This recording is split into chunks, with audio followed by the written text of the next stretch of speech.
Hey there, horror movie tea sippers. The following podcast episode will contain spoilers for the movie we are about to review. If you have not seen the movie and do not wish to have anything ruined prematurely, please do not continue to watch or listen until you have seen the movie. And welcome to the Horror Movie Tea Podcast.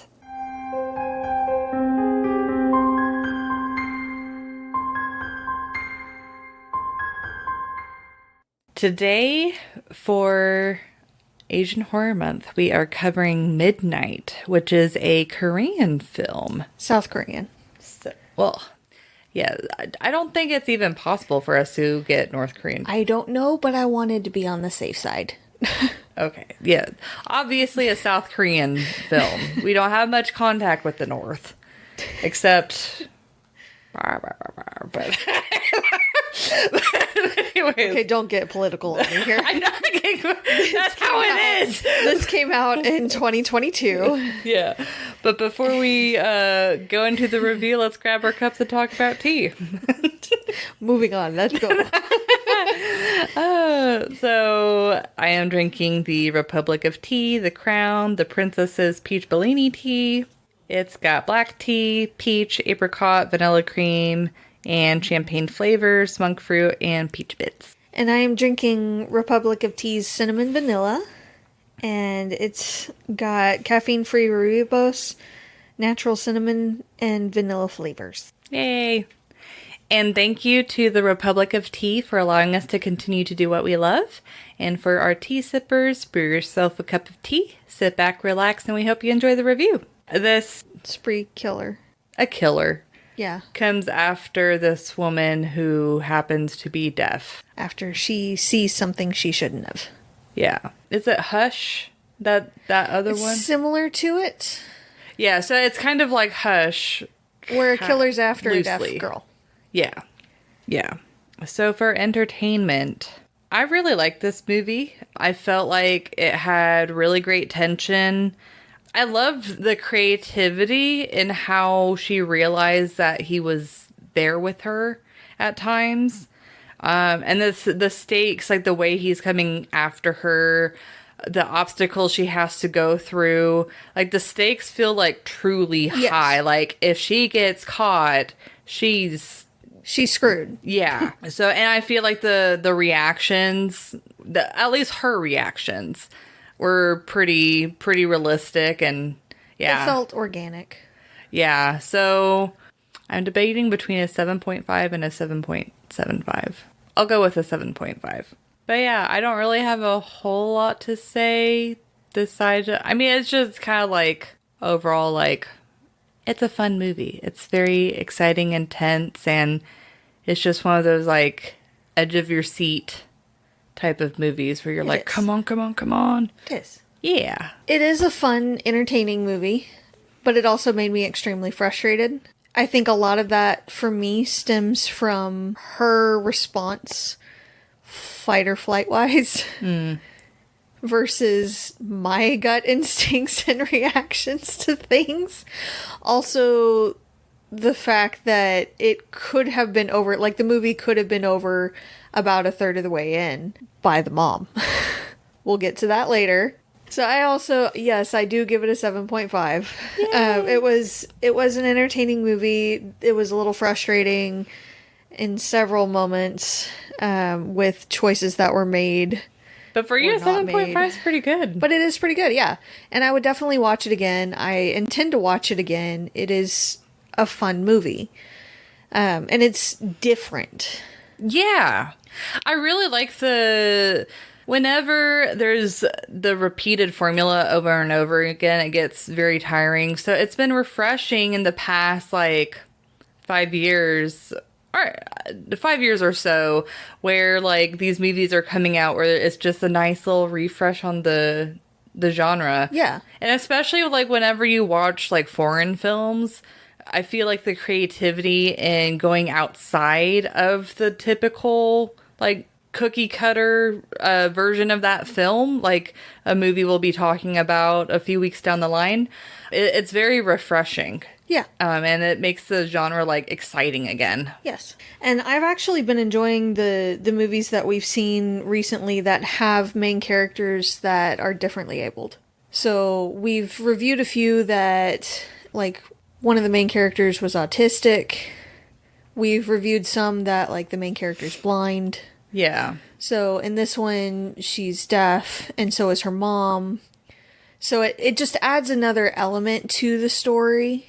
Yeah, it's like not only does it add additional representation, Yes. but it also adds a whole new element of tension. It does. Of tension that you wouldn't expect. Yes. Yeah. So, and I love the different things that she uses around their house and all that indicate that he's there. Yeah. And even when he tries to tamper with some things, she has others that he didn't know about Yeah. that she's able to pay attention to and realize and get out of the way in time. So it's really interesting there. Yeah, like a lot of the stuff wouldn't have even imagined Yeah. working, so I am just amazed at the audacity of the killer, though, with some of the things that he does.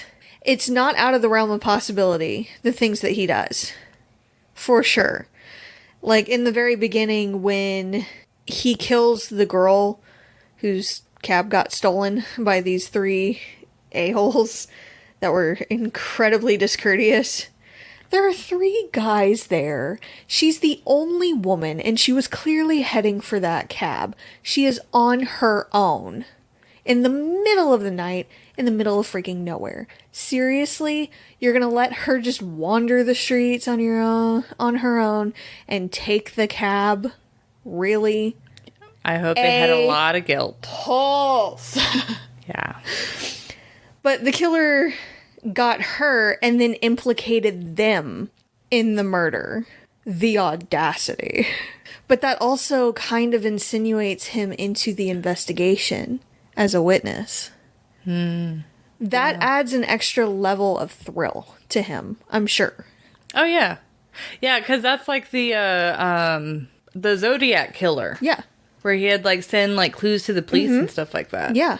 So, but the characters, the main characters, for the most part, and again, we'll get to this later, make decent decisions and are not stupid the entire time, which I appreciate. It's just a difference of the fight instinct, I think, that really just irks me. The main character was very passive, I feel like, and I get it. She's in a crazy situation. She's got an extra level of things to worry about and things to look out for that, you know, she's just trying to get out of the situation safely. But the almost lack of fight in her is just very frustrating to me. So that's more of a personal thing. It's not a knock on realism or anything. It's not a knock on her or her acting or anything like that. I can easily see it happening. It's just frustrating. Everybody handles those situations differently. Yes, exactly. It's just incredibly frustrating to me personally, who would be like, okay, let me use something to bash the guy's arm, or he's got my arm and I can't really grab anything to bash him with. I'm biting the ever-living F out of his arm so he lets go. Like, do something. Or, okay, so we're going to go ahead and get into it. So, in the police station, when they're there to make their statements, and he shows the mom what's in the bag, and then he proceeds to attack the other guy, and they're on the ground struggling, but not rolling around or anything. Like, he's still in one space, stationary, basically. She's got a bag of weapons in her lap, and she could have ended it like that. Whole thing could have been over easily. And she didn't even necessarily have to kill him to do it. Just incapacitate him with it. But that's just me. I'm the aggressive one, I know. She was another very passive character. Very sweet lady. Very, very sweet lady. But I would have ended it. That's all I'm saying. Could have been over a whole lot easier. Would have protected her daughter, who she was fiercely protective of. Which, so it seemed a little out of character almost that she didn't do anything. So, and I know she was a little bit in shock at the whole situation, but where was the mama bear? Just saying. But okay, we can go ahead to the realism now. This is another one that I had the hard. hardest time on. Because it is what you said, like, it could have been ended so quickly, and yet it wasn't. So it's like, how does... Yeah, I don't. And a lot of the situations and everything seemed plausible. Yeah. Everything seemed fairly plausible. He was a really good liar. Yeah. But, you know, psychopaths and sociopaths often are. This one was extremely difficult. I'm going to go with a 3, tentatively. See, I was thinking a 3.5 or a 4. I'm going to tentatively go with a 3. So, as discourteous and rude as it was, I can see the 3 a-holes taking the cab. Oh, I yeah. can see that. Especially in places like New York and like the big city. Oh, yeah. They don't care. They don't care. I get it. It was nice that the girl was smart and didn't just automatically hop in his car. And to be fair, he was nice looking. And he seemed very kind at first and all, but she's on her own late at night in the middle of the big city, basically in an alley. And she doesn't know the dude. So it's not a good idea to get in the stranger's vehicle. So it was nice that she wasn't automatically like, yeah, sure, I appreciate it, thanks. Let me get in the killer's van right off the bat. She then turns stupid, though, and investigates the noise when he opens the van door and she hears some person weakly asking for help out of the same creeper van. No, that's when you call someone, sweetie. You leave. There's a reason you said no in the first place. Why would you go back to it? It was a bit of a movie's got a movie moment. He really does get off on the thrill, calls PD, tells him he found dead bodies and implicates the other 3 people and inserts himself into the investigation, even in a small capacity of, like, giving a statement.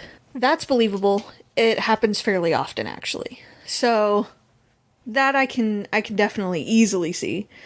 The brother of the chick that got attacked next is extremely controlling and seems extremely unhealthy.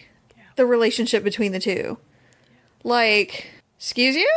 It almost seemed abusive the way he was talking to her at first. Like, if you don't go out like that unless you want to die.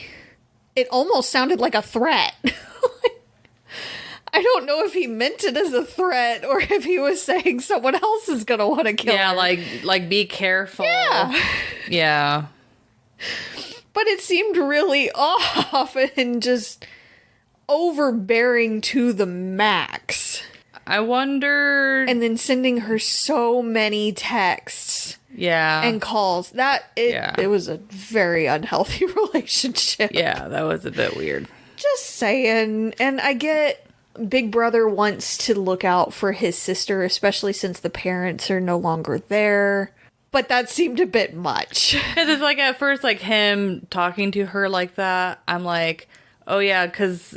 You know, in some cultures, like the parents can be what we would consider overbearing, but it's like in their culture, just them being good parents. And so maybe the brother was trying to take on that role. But yeah, the texts definitely make it a little bit more extreme. Yeah. Yeah. Now, I understand texting closer to the time and just trying to check in and make sure that she got home okay, especially since she had messaged him saying she was on her way home, and then not being able to get in contact with her after that. I can see that. But sending that many texts? Dude. Sister complex much? Jesus.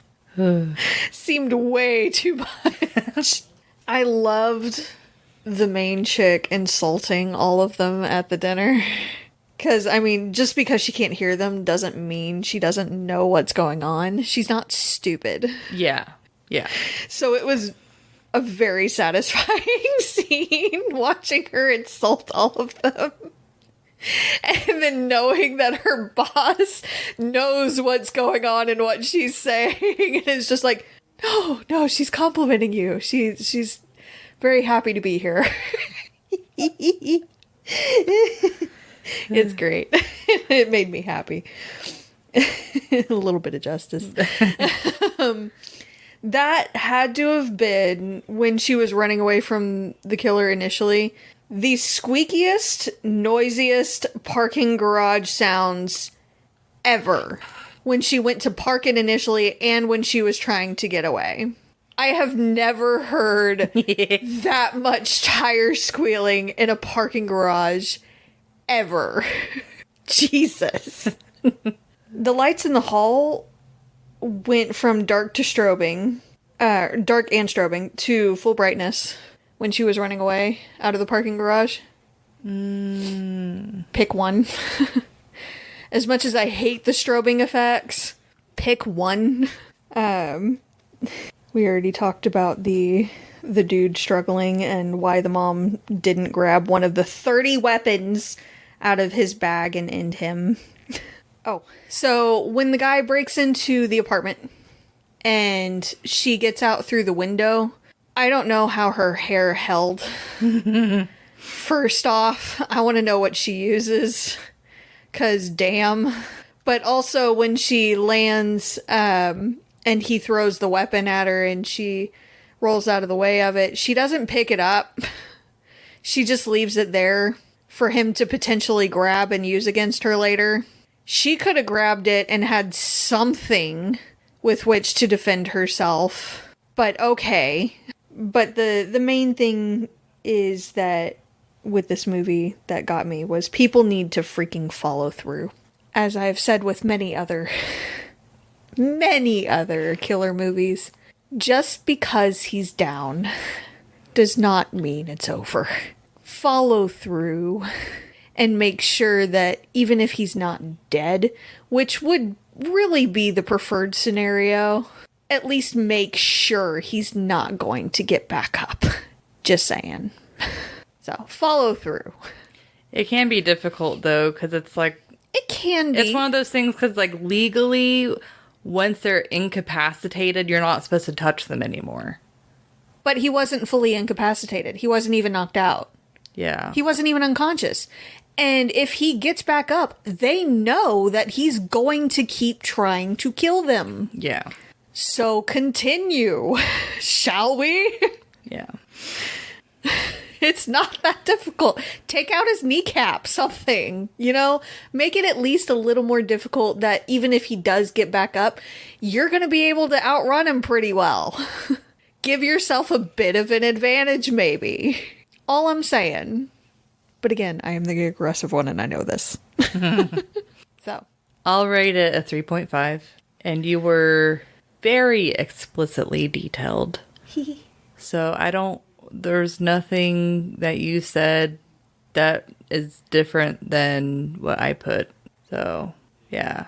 And the police irked me. They seemed just overly incompetent as well. Which is kind of a trope. With it is a trope. So, especially slasher movies. Slasher movies in particular. Yes. They're like... Yep. Yeah. Because movies got a movie. But like overall, I really like the different take of it. Yeah. Like I feel like if you like slasher movies and you want a different take, Hush and this one, Midnight, are definitely like good ones. Honestly, I preferred this one better. I preferred this one to Hush. Yeah. Yeah. Well, it's like I know it's very different because it's like with Hush, it's more contained. While this one is like... She's more isolated in that one. Yeah. While this one is like... She's navigating like the city and like how... While trying to protect her mom. Yeah. Like that. And so the stakes are a lot higher. Yes. Yeah. Yeah. Yeah. But thank you so much for joining us today, and please comment on what you thought of the movie. If you'd like to recommend a movie, game, or tea and keep up to date with our content, you can find us on YouTube, Twitter, Instagram, Facebook, TikTok, Discord, and most places you listen to podcasts. If you'd like to support the podcast, please subscribe, like, and share our content. If you'd like to support us monetarily, we have our Teespring and our PayPal donate button and our affiliate link with the Republic of Tea. It does not affect the price of the tea. It just allows us to continue to do what we love. And in all of the sites mentioned will be linked down below. And until the next time, guys, stay safe and stay spoopy. Bye. Bye.